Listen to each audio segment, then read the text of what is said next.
Hey friends, Lee Brown here. If you know any realtors, you know that my people are not exactly ready, aim, fire people. We're more like fire, ready, aim. And when you're making big changes to a house, you kind of want to go in the traditional order. So where I am today is at a house that has traditional brick and some really nice avocado green trim because the house itself is over 40 years old.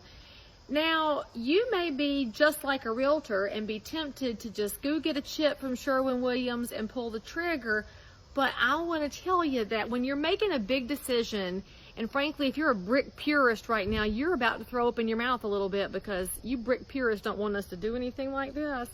But this house is going to be painted brick, and there's lots of great examples for why that's a really good idea, and you'll see in a minute. But if you'll go to Sherwin-Williams, they'll sell you a sample.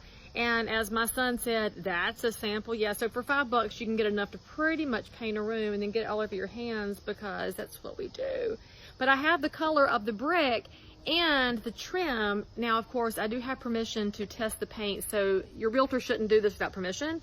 But you can see here that we're testing the trim and testing the paint color so that we know we have made a good decision. And by the way, if you didn't know this, Sherwin-Williams will do a free color consultation for up to 60 minutes, whether it's inside or outside.